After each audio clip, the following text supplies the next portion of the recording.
Hello friends, my name is Sonia. This is Sonia with an I, and today I am bringing you a January reading wrap-up.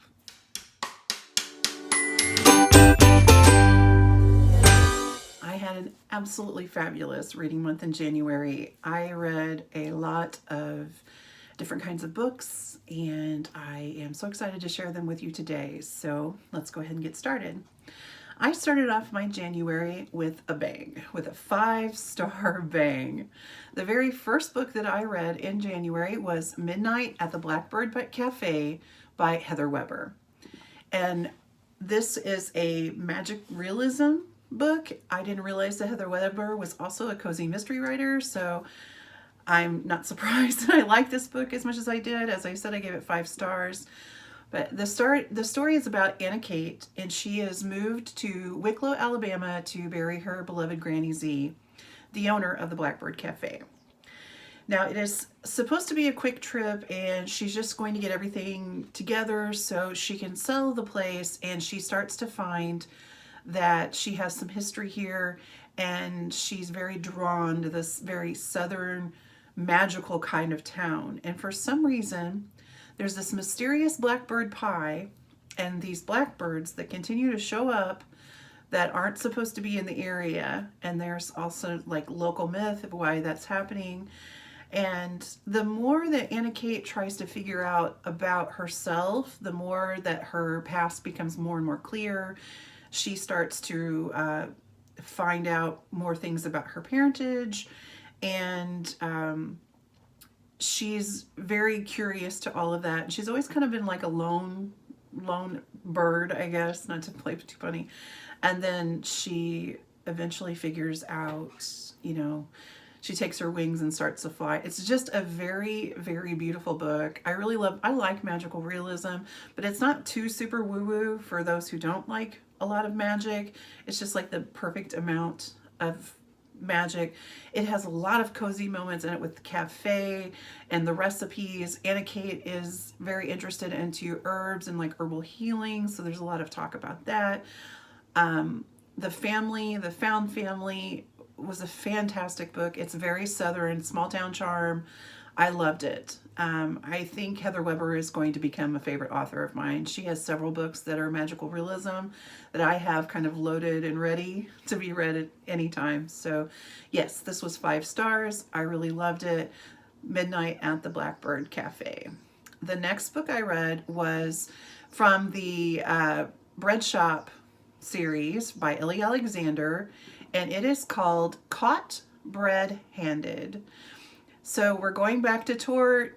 Julie is the main character. I don't want to tell too much of this because there's some very spoilery details in this, but basically the Oregon Shakespeare Festival is happening. They're making some bread and doing all this bread baking. There's an owner in there's someone, of course, turns up dead, and then Jules has to figure out what's going on to solve the mystery. I love the bake shop mystery, or the bake shop mysteries. I really do. Out of all of them I've read, this was number 4. I believe this was number 4. Yes, this was number 4. This one was probably my least favorite. I gave it 3 stars, but I still enjoyed it. 3 stars to me means it was a good read. It just wasn't what I liked as much about the first few books. This series does have a little bit of a love triangle. Not a fan. And so it kind of took a little bit of the enjoyment out of it for me. But I still like the book, and I still enjoy the series. The third book that I read is A Resort to Murder. And the fourth book that I read was Dead, White, and Blue. Here are these books. Now, I received these as a gift from my sweet sister, Tammy, at Believe in Your Shelf. If you do not know Tammy, please go on over to her channel. I'm going to link it in the description box, and go check out her channel. She reads all kinds of books. We have very similar reading taste. She reads a little bit of everything. She has a great little channel. She loves to, it's like sitting and talking and having a conversation with a friend. She has wonderful thoughts and ideas about books, and she sent me these, and I greatly appreciate it. Thank you very much. So Resort to Murder, Annie McEwen. This is the Northwoods believe it's the Northwoods Mystery Series 1 and 2. In the first one, the main character's name is Emily Cooper, and her life in Chicago is turned upside down. The young interior designer retreats to her family's lake cottage resort in the beautiful Wisconsin Northwoods for a much-needed break. Hoping to clear her mind and gain a fresh perspective, she looks forward to enjoying a slower pace and the crisp, clean pine air at her beloved Cooper's Cove resort with her family, dogs, and her best friend Whitney. I really enjoyed this. I love her family. I love her parents. I love the location. This beautiful Lake Covington is the name of the place, and it's on the lake. There's so many beautiful descriptions. It reminds me a lot of Lake Michigan, which is my most favorite place on earth. I loved this so much. There, and the dogs, the little bitty dog, he's kind of a stinker. And I love that about him. I gave this book 4 stars. And then Dead, White, and Blue continues. I don't want to get spoilery, so I'm just going to say it's same character, same situation, same place, another murder, of course.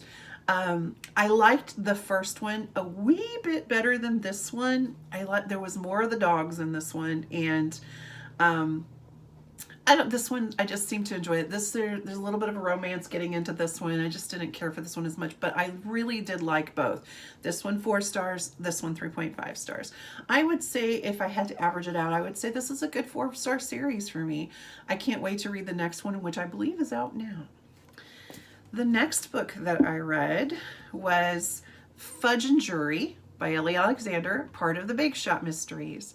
As I mentioned in my 2025 plans for my channel and plans for my reading, I really am working hard to focus on the series that I've started that I enjoy instead of trying to dabble into a bunch of new series. Now, as I said, that this was a new series for me, so I did start a new series and caught up to the books that I had, even though I think there's a new one out. But I really am trying to focus on other series that I have started and enjoy, Bake Shop being one of them. This is Bake Shop number 5. Of course, it's Jules. Jules is still in tort, and this takes place around Valentine's Day, and it has to do with a chocolate show, or there's a bunch of different chocolatiers at this chocolate festival. That's what I was looking for. I was thinking like bridal show. Chocolate festival, lots of people there. There is a very famous chocolatier there who has a little bit of an attitude, and of course, you know what happens to people with attitudes in cozy mysteries. I enjoyed this one more than the last one. I did give it I gave it 4 stars.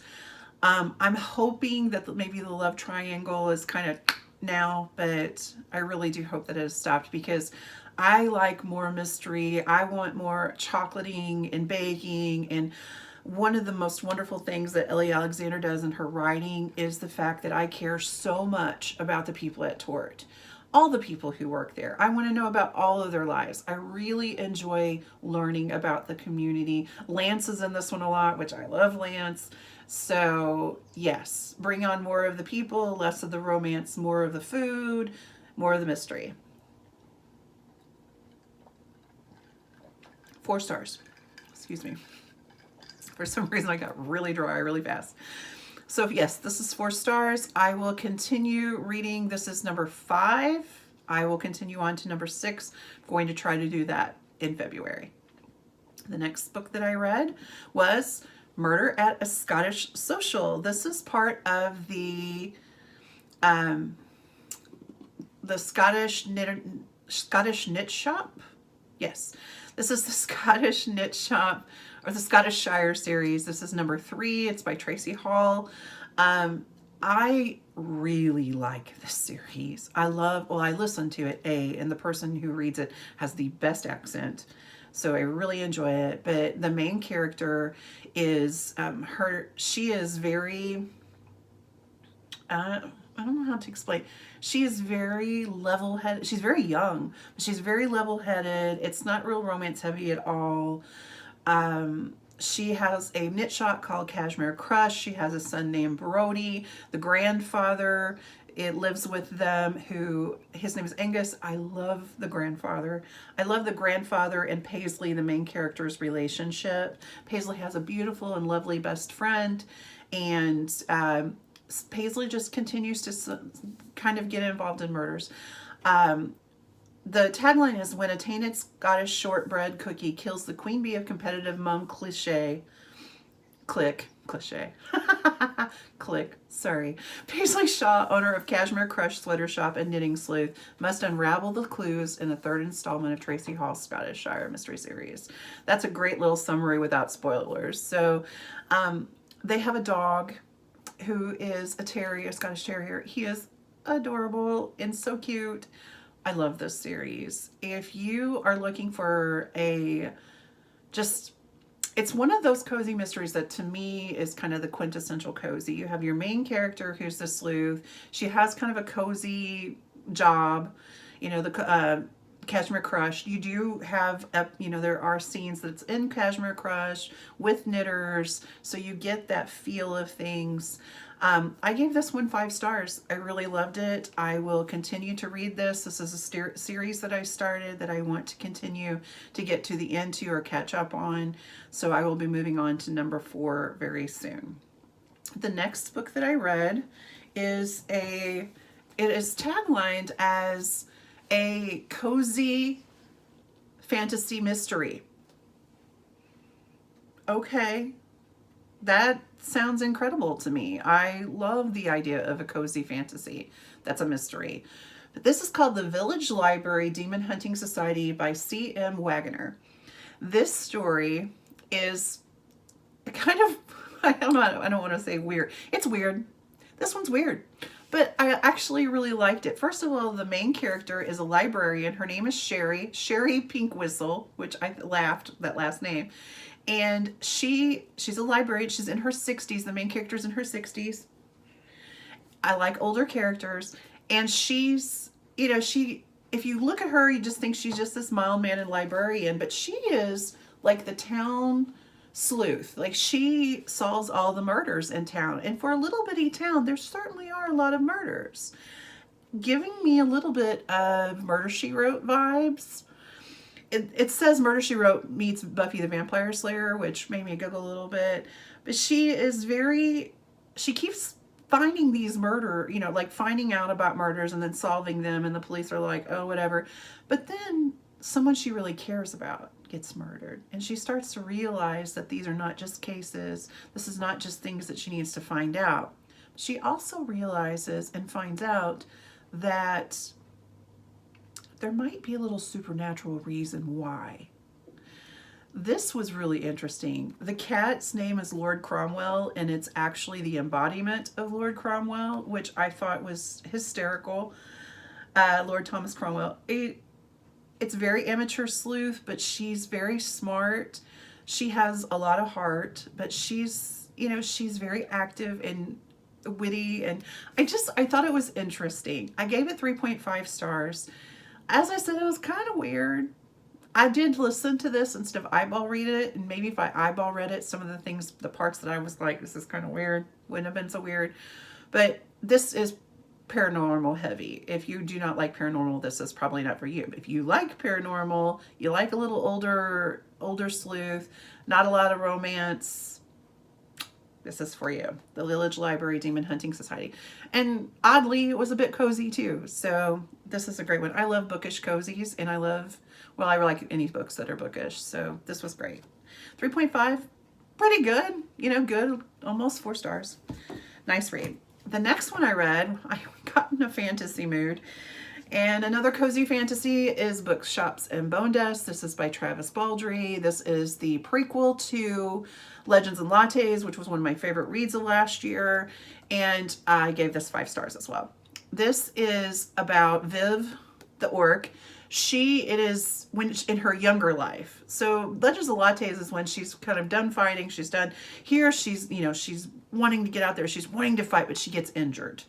And she ends up kind of taking a little sabbatical and a healing time in this little coastal town where there's nothing to do, and she's about to lose her mind because there's nothing to do. And she starts to explore the town, and she finds a bookshop that's ran by a foul-mouthed, let me see, it's a creature of some sort. Let me see if I can remember the name. But she has a very foul mouth. There is a lot of cursing in this because the main character, or this side character here that owns the bookstore, she's some sort of like a ratkin, and she has a foul mouth. But Viv kind of starts helping her out, discovers reading, starts reading books, becomes very interested in it. She also gets very interested in one of the cook at the cafe, so there's a little bit of a romance. And as Viv is doing this, she's starting to find also that the evil that they were fighting is kind of trickling into the town. This one to me seemed a little more high stakes than Legends and Lattes, because this dark mysterious stranger comes in town. Viv can feel this like magic on him that she's been fighting before she got injured, and she starts to investigate that. I will say it was very cozy, lots of food descriptions. I miss Thimble and his cinnamon roll, which was from the first book. Viv is a little bit different here because she is younger. She's battle hungry. She talks about the fight a lot. But it really was just a really cute and comforting story. I love this is like a dog eagle type creature. There's lots of laughable moments, funny lines, but like I said, she's very foul-mouthed. So if you don't like cursing or anything, that might bother you a little bit, especially if you're listening to it. But it didn't bother me. To me, it was just part of her character. But I love this. 5 stars. Travis Baldree has another one coming out. I can't wait. I will definitely read that, and I would love to read more by this author. And the next thing I read was I Did a New Thing, 30 Days of Living Free by Tabitha Brown. Tabitha Brown is a very well-known influencer. An entrepreneur. She has clothing lines. She has a hair care system, and she has a children's show. She is just an absolute delight, and I love her, and I love her voice. So I listened to this. I needed a little bit of comfort. I was kind of feeling a little ill, and Tabitha Brown always kind of brings me out of that when I watch her videos. I thought, well, I'm going to listen to her book. Now, this is a 30-day challenge book. I read this in 2 days. I didn't do the 30-day challenge, but it did have a lot of little whiffs, like tips and whimsy and things in it, about taking a leap of faith and letting God open doors for you. And instead of being scared, trying something new, and then just tell yourself, I did a new thing today. And whether that would be something like, I tried a new food, I went to a new coffee place, or you did something big, like, I started an exercise program, or, I invested into this, whatever it may be. She said she and others, her cousins, she calls them, tells stories and shares guidance and encouragement to help people create incredible changes in their own lives. I gave this 5 stars. It was very enjoyable. It's very inspirational. It made me laugh. It made me smile. It just did exactly what Tabitha Brown does on the regular. It is nonfiction, and I don't normally read nonfiction, but that was one of my nonfiction reads. The next read that I had was The Full Moon Coffee Shop by Mayo Mochizuki. This is a Japanese translation. Another goal that I have this year is I love Japanese translation books. I've read several, and I felt like last year I just didn't read as many as I would like to. So in this one, I'm going to read the blurb. I think that it will do better without me doing too much spoilery things. In Japan, cats are the symbol of good luck. As the myth goes, if you're kind to them, they'll one day return the favor. And if you're kind to the right cat, you might just find yourself invited to a mysterious coffee shop under the glittering Kyoto moon. This particular coffee shop is like no other. It has no fixed location, no fixed hours, and seemingly appears at random to adrift young people at crucial parts in their lives. It's also run by talking cats. So the people in this story are a group of young people who were all a part of something that they didn't realize from when they were younger. It focuses on the small group of people that were tied together by this experience. One event brought them all together, and the coffee shop years later brings them back together and helps and uses astrology and wisdom to help them shift their lives in the directions that they need to go. I really enjoyed this. It was very cozy. It was very magical. I like the talking cats. The talking cats had a little bit of an attitude, as cats do, and I gave this 4 stars. This was a NetGalley arc for me, and I really enjoyed it. The last book that I read, I mentioned my sister Tammy from Believe in Your Shelf, but this is one of my sister Tammy's favorite books, and I have decided that in 2025 I want to try to read like some of my, my friends on BookTube. So I'm reading like my sister Tammy, and I read Winter Solstice by Rosamund Pilcher. This is a story, and I just finished this today, so it's very fresh in my mind. This is a story of interconnectivity and how we all have these invisible strings that tie us in one way or another. There are 5 characters in here the story follows. It follows Oscar. It follows Franz. I'm going to say the name wrong because it's different to me. It follows Lucy. It follows Carrie. It follows Sam. And then it follows Elfrida. Sorry, I keep wanting to say Elphaba. It follows Elfrida and their journey through their life. Oscar is a grieving father and widow.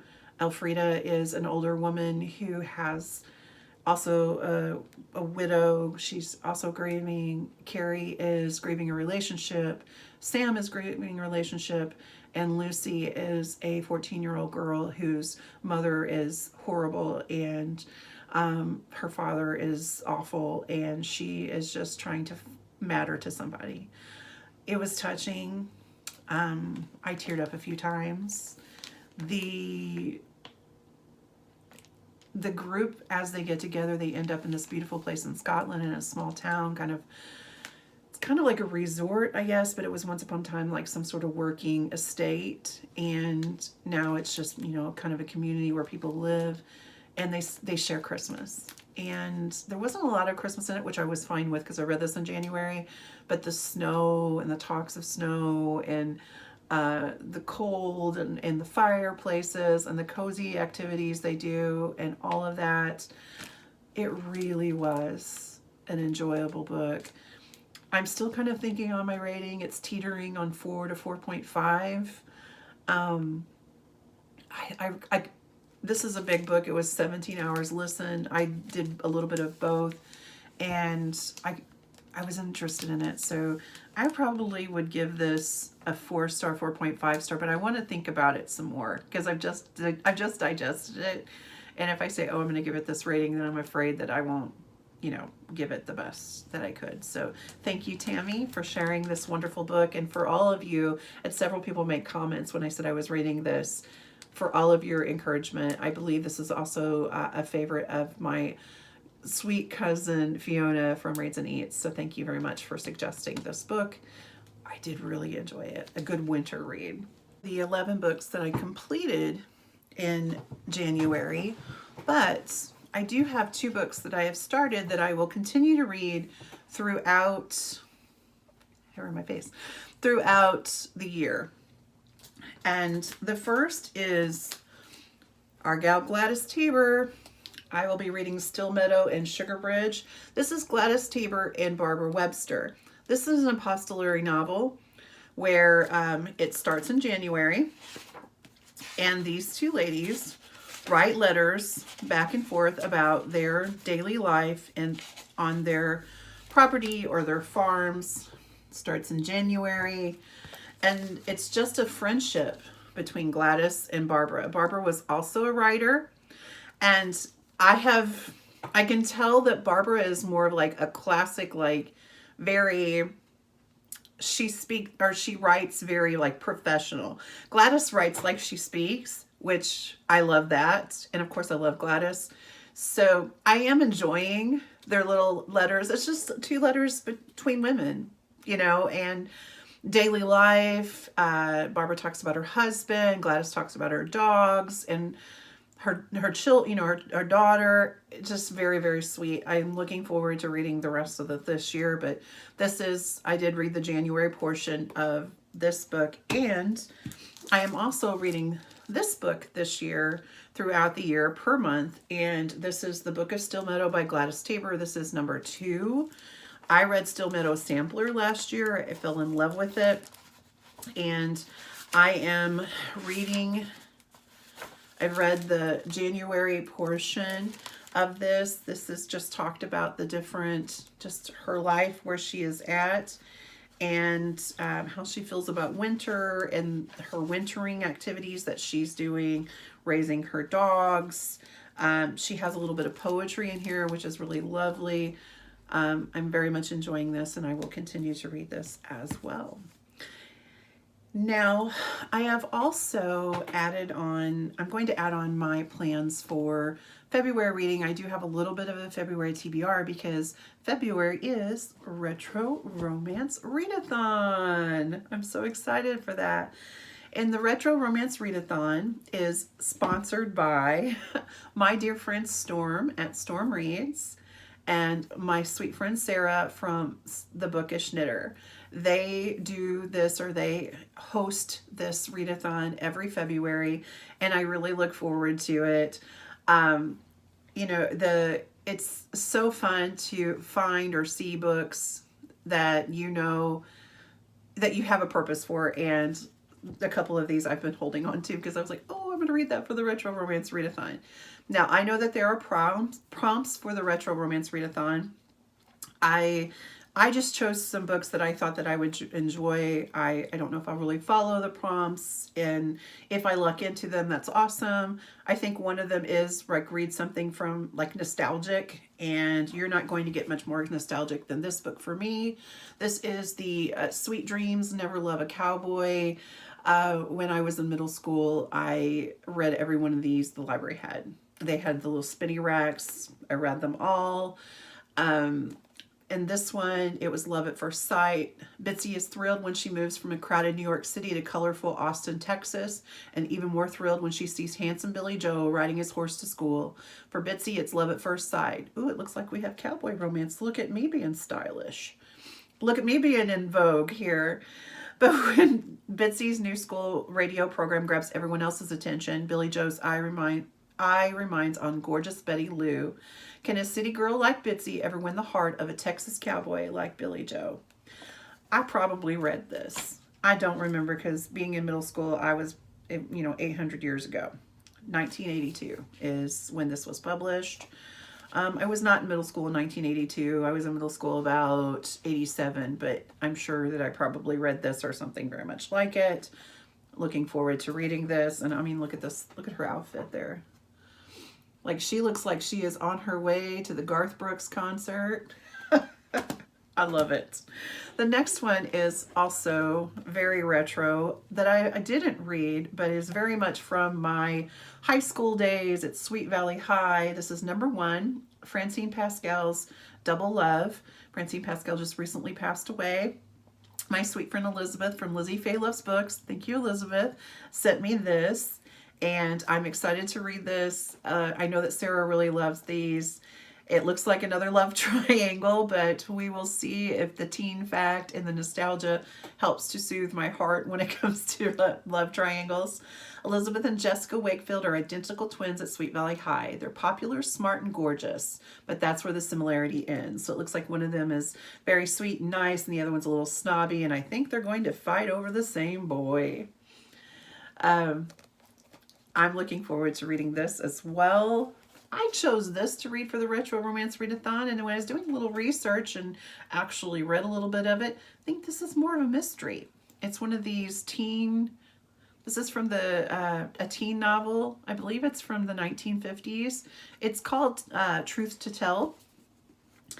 And it is I love the end papers, and look at her with those severe blunt bangs. I love it.